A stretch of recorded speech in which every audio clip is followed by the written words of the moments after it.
Olá, sejam bem-vindos. Esse é o canal Índio Estradeiro. Dicas e informações para quem é apaixonado por duas rodas. Acessem o nosso canal no YouTube. Aqui você vai assistir conteúdos sobre estrada, motoclubes, tudo da cena biker. Canal Índio Estradeiro. Paixão por estrada.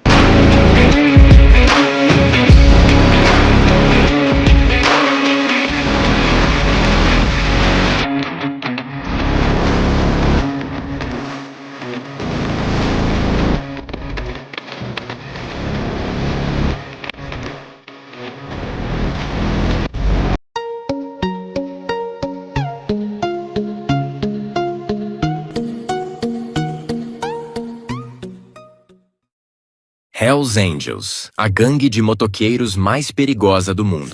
Conhecidos tanto por sua paixão pelas icônicas Harley Davidson quanto pelas acusações de crimes organizados, os Hells Angels não são apenas um clube de motociclistas, mas uma organização que atravessou décadas e fronteiras.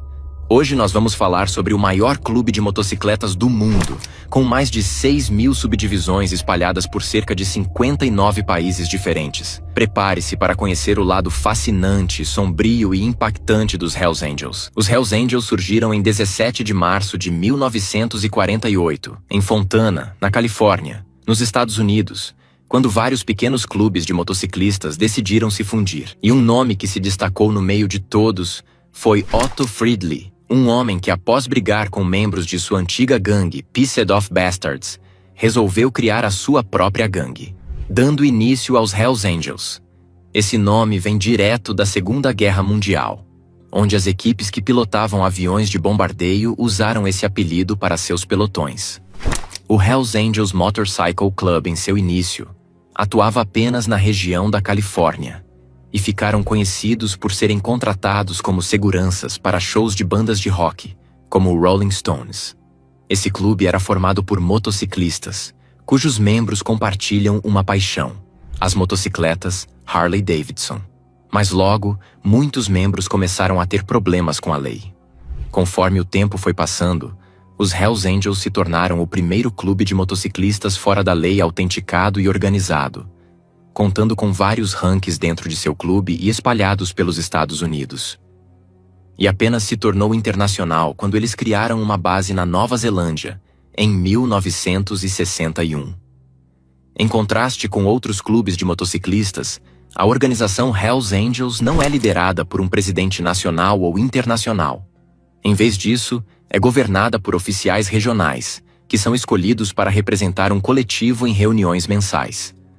Os oficiais regionais são divididos em dois grupos: aqueles que participam da reunião de oficiais da Costa Oeste, para conduzir a política, ações e assuntos dos fretamentos dos Hells Angels no oeste dos Estados Unidos, e aqueles que participam da reunião de oficiais da Costa Leste, para governar os fretamentos no leste dos Estados Unidos. Os estatutos dos Hells Angels são governados por um corpo de oficiais, composto por um presidente, vice-presidente, secretário, tesoureiro, sargento de armas e o capitão de estrada. A influência desse clube de motociclistas foi tanta que outros grupos formados posteriormente imitaram as insígnias, regras, doutrinas e rituais dos Angels. Algo que sempre foi um mistério foi quem comandava toda essa organização, pois assim como o filme O Clube da Luta, dentro dessa gangue havia uma regra maior: nunca falar sobre os Hells Angels para quem não estava dentro dos Hells Angels. Esse grupo começou a ganhar mais visibilidade em março de 1965, quando um procurador-geral da Califórnia, chamado Thomas C. Lynch, publicou um relatório de uma pesquisa que estava sendo feita há 6 meses sobre os clubes de motocicletas mais violentos dos Estados Unidos. O nome que era destacado como o pior foi Hells Angels. O relatório era fantasioso, interessante, altamente tendencioso e bem alarmista. Um combo perfeito para chamar a atenção das pessoas que consumiam essa mídia e transformar o nome do clube em algo assustador para quem ouvisse. Mesmo que muitos membros tenham reclamado do jeito que a gangue foi descrita neste relatório, dizendo que foi manipulado pela mídia, o grupo cometia vários tipos de crimes, como estupro, assassinato e afins. Algo que também foi relatado no livro de Hunter S. Thompson, que foi lançado em 1967. Esse jornalista passou cerca de 1 ano convivendo dentro da gangue e vendo tudo o que eles faziam. E em seu livro, ele conta como foi conviver com os membros e relata tudo sobre os crimes que foram cometidos enquanto ele estava lá. E que mesmo depois de serem presos, eram soltos quase imediatamente. Agora, pela segunda vez sendo holofote nas mídias, a gangue se tornou tema de cinema, assim como o faroeste foi anteriormente. E em 1967, no mesmo ano de publicação do livro de Thompson, foi feito um filme chamado Os Anjos Selvagens, onde conta a história de um clube de motociclistas que pilotam Harley Davidson. Te faz lembrar algo? Bom, já em 1969, a gangue teve mais problemas com a lei quando foi contratada pela banda Rolling Stones para trabalhar na segurança durante um festival de música chamado Altamont Free Concert, que contava com vários nomes como The Flying Burrito Brothers, Jefferson Airplane e, claro, Rolling Stones. Esse festival contou com cerca de 300 mil pessoas, algo que a organização não estava esperando, e não demorou para que um caos começasse. Os Hells Angels estavam responsáveis por cuidar dos geradores, e foram pagos em cerveja. Em um show de rock, cerveja e uma multidão enorme, não demorou para que os membros da gangue se envolvessem em mais de 5 brigas, onde eles batiam em quem estivesse na frente, sem nenhum motivo aparente, apenas para se divertir. Durante o festival inteiro houve brigas, mas a pior foi quando o show dos Rolling Stones começou.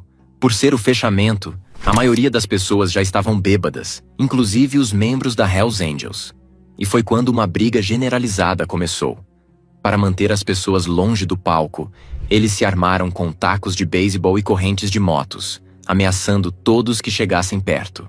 Até que Marty Balin, vocalista da banda Jefferson Airplane, saltou do palco para tentar resolver o problema, mas levou um soco de um Angel na cabeça e caiu inconsciente.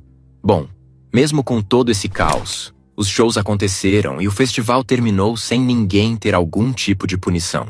Conforme o tempo foi passando, essa gangue começou a ser vista pelo governo dos Estados Unidos como uma facção de crimes organizados.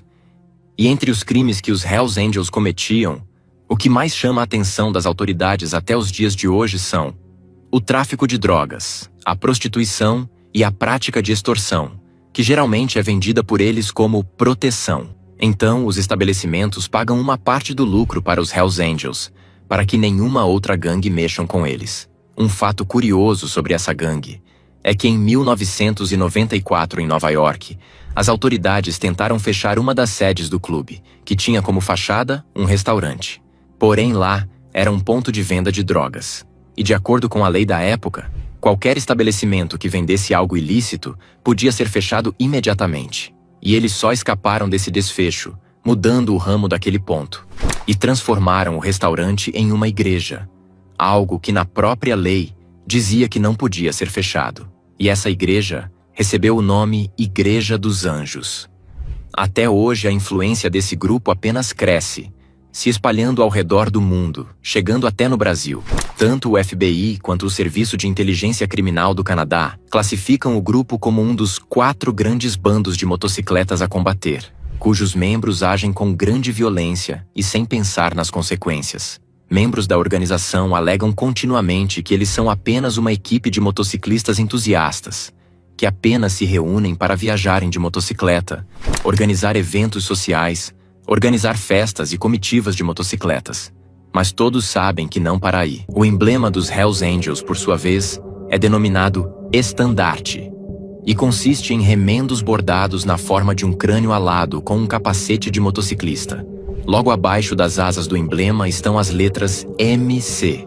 Acima há uma faixa com as palavras Hells Angels. E embaixo do emblema, há um outro remendo com o nome da divisão local, que geralmente é a abreviatura da cidade ou localidade do membro. Como entrar nessa gangue?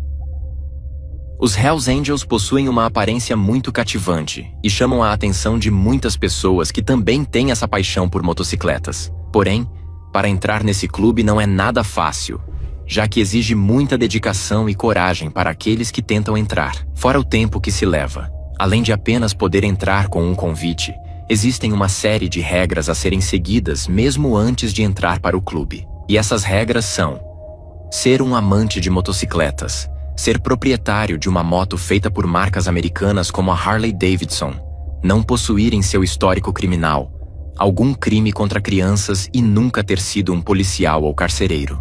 Agora, mesmo depois de cumprir todos esses requisitos, a pessoa ainda precisa fazer mais algumas coisas para se mostrar apta a entrar nos Hells Angels. Primeiro, precisa se tornar um hang-around, uma pessoa que frequenta as reuniões do clube, porém, sem voz ativa e sempre presente em passeatas feitas pelos membros. Esse é um processo que não tem data para acabar. Pode ser 1 ano ou 10 anos. Porém, se a pessoa persistir e continuar, ela pode se tornar um associado. E nessa parte, fica com esse rank por 1 ou 2 anos. Após esses anos, o membro agora se torna um prospect e pode participar de atividades do clube, mas ainda não pode usar todos os logos em seu colete. Apenas a caveira com as asas e um arco inferior mostrando a localização de seu grupo. Anos se passam, até que esse prospect consegue provar para o resto do grupo que ele merece seu lugar dentro do clube. E aí sim, ele é promovido para membro integral, que é a última fase desse processo. Liberado agora para usar o colete com todos os logos dos Hells Angels, que conta com diversos tipos de bordados, sendo os mais comuns o logo do clube, 2 arcos, o superior escrito Hells Angels e o inferior a localidade da sede onde o membro entrou, e um bordado abaixo das asas do logo, escrito MC, Motorcycle Club. Esses são considerados membros plenos, mas dentro desse clube há diversos ranks, que também são mostrados através de bordados em suas jaquetas ou coletes, mas apenas aqueles que estão dentro da gangue há muito tempo e possuem um nível de lealdade enorme conseguem subir na hierarquia desse grupo. Mesmo que já tenha sido confirmado que os Hells Angels não possuem uma característica física específica para seus membros, algo que chama a atenção é que no território americano é quase impossível encontrar um membro de outra etnia que não seja caucasiano. Mesmo que não exista uma lei dentro da gangue relacionada a isso, pessoas de outras etnias sentem medo de serem maltratadas e não serem aceitas dentro da gangue. E muito disso vem do fato de que vários membros são pessoas racistas assumidas, tornando assim o que era para ser um grupo de amantes de motocicletas em um ambiente hostil para pessoas que não são brancas. Porém, ao redor do mundo isso não acontece, e o grupo conta com uma diversidade diferente em cada país. O que acontece quando você sai dos Hells Angels? Em toda a sua história, poucos casos de traição foram registrados dentro desse grupo, talvez pela lealdade de seus participantes ou pelo medo que eles sentem de outros integrantes. Mesmo assim, um caso que chama a atenção é o de Dave Atwell. Por 7 anos, Atwell foi o sargento de armas do ramo de Toronto do clube, o que significa que ele era responsável pela disciplina e o homem que se certificava de que tudo estava em ordem. Ele também era figura central na movimentação de cocaína do Hells Angels em Toronto. Quando o respeitado Angel recebeu acusações sobre vender drogas, decidiu que queria sair da gangue. O que não era uma missão tão simples assim. O grupo esperava que ele cumprisse pena e depois voltasse alegremente ao trabalho. Mas Atwell começou a ver o clube e seus irmãos de um jeito diferente. Os motoqueiros e os Hells Angels não eram uma família. Eles estavam nessa por si mesmos. Eu estava preso, não por grades, mas pelas limitações que o clube colocava sobre mim e na minha vida, disse Atwell. Por ser de um rank alto, ele sabia o que aconteceria se ele saísse sem a permissão, e viu como a sua única opção trabalhar com a polícia, para assim conseguir entrar em um programa de proteção à testemunha. E foi isso que ele fez. As informações que Atwell deu à polícia levaram eles a 31 pessoas com laços aos Hells Angels, 169 acusações e a apreensão de 3 milhões de dólares em drogas, junto com 500 mil dólares em dinheiro e outro $500 mil em propriedades. Por anos, julgamento após julgamento, Atwell teve que comparecer ao tribunal e olhar seus ex-irmãos nos olhos durante o dia e se acostumar com sua vida no programa de proteção à testemunha à noite. Era uma vida completamente solitária, pois ele sabia que todos que se envolvessem com ele estaria correndo um sério perigo. Mesmo que Atwell tomou a decisão de sair da gangue e abandonar um estilo de vida que ele vivenciou por 50 anos, em uma busca de uma vida melhor, Não passou um dia em que ele conseguiu dormir em paz, sem ter que se preocupar com a própria vida. E desde que o ex-sargento de armas dos Hells Angels entregou seu clube à polícia, ele nunca mais se sentiu realmente em casa. Fazendo mais de uma década que Dave Atwell não desfaz de verdade suas malas. Sua vida teve um desfecho triste, pois agora as únicas pessoas com quem Atwell consegue realmente conversar são aquelas que antes ele evitava a todo custo: jornalistas e policiais. Mas mesmo para aqueles que saem do grupo em bons termos, existem algumas regras. O ex-membro não pode se comunicar com membros ativos. Todos os uniformes e emblemas são retirados. E se houver alguma tatuagem que remete ao Hells Angels, ela também será removida de alguma forma. Além de que, para os membros que apenas são amantes de motocicletas, uma parte de seu mundo e sua personalidade são tirados à força.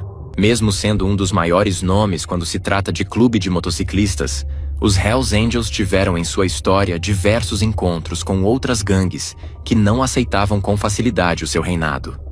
Os bandidos e os Hells Angels são conhecidos há muito tempo como dois dos maiores e mais notórios clubes de motociclistas da Terra. Não é nenhuma surpresa, então, que eles também tenham passado décadas mantendo uma rivalidade lendária e incrivelmente violenta. Durante os anos 90, os bandidos e os Hells Angels se viram disputando o controle de vários territórios nos Estados Unidos, enquanto buscavam expandir seus respectivos negócios de tráfico de drogas e armas. Tiroteios se tornaram comuns entre as duas gangues.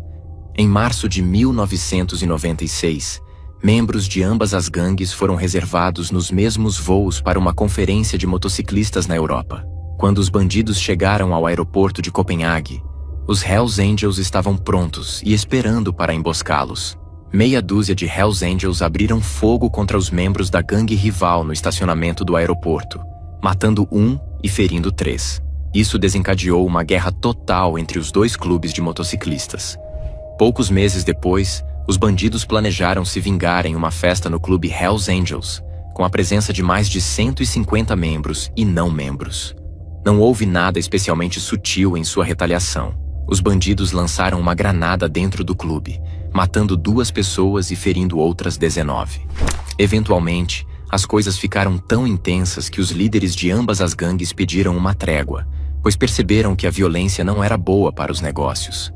E que se continuassem com essa guerra, as duas gangues acabariam. Os Mongóis. A história de rivalidade desses dois clubes é antiga, porém alguns pontos marcaram a história como o motim de River Run. Os Mongóis eram 90% hispânicos e tendiam a ser mais jovens, e muitos não sabiam andar de motocicleta, enquanto os Hells Angels eram todos brancos e tendiam a ser de meia idade, e geralmente sabiam andar de motocicleta. Esse foi um confronto violento entre os dois clubes que ocorreu em 27 de abril de 2002, em Laughlin, em Nevada, durante o Laughlin River Run, um rally anual de motociclistas realizado no estado de Nevada. Laughlin é uma cidade a apenas 130 quilômetros ao sul de Las Vegas, e todo mês de abril, cerca de 100 mil pessoas chegam a Laughlin para o River Run. Entre os motociclistas que chegaram a Laughlin estavam os membros dos Hells Angels e Mongols. Os Mongóis eram a única gangue de motociclistas fora da lei autorizada a usar a Califórnia em seus emblemas, depois de vencer uma guerra de motociclistas com os Hells Angels sobre esse assunto nas décadas de 1970 a 1980, o que aumentou a rivalidade. Durante o evento, no cassino Flamingo Hilton, um grupo de mongóis invadiu o local para encarar os Hells Angels. Eles ficaram ali parados e encararam todo mundo ao redor. Já os integrantes do Hells Angels não fizeram nada, e toda vez que eles não respondiam, fazia com que os mongóis parecerem o grupo mais violento. Os Hells Angels estavam apenas mordendo os lábios porque tinham ordens para manter essa imagem limpa, pois não podiam se envolver em outro problema com a polícia. Mas essa premissa não demorou para ir embora. No hotel cassino Harrah's Laughlin, um grupo de Hells Angels chegou e um integrante dos mongóis esbarrou deliberadamente em um deles. Uma testemunha declarou mais tarde: "Você podia ver um fogo saindo dos olhos desse cara. Eles estavam inquietos, estavam nervosos." Esse alvoroço foi crescendo até que um dos Hells Angels chamaram reforços e mandaram os mongóis saírem para resolver esse assunto. Por volta das 2h16 da madrugada, As câmeras de segurança registraram que um dos Angels chutou um mongol no peito, o que deu início à briga. Essa briga, que começou apenas com socos e chutes, logo se tornou algo muito pior.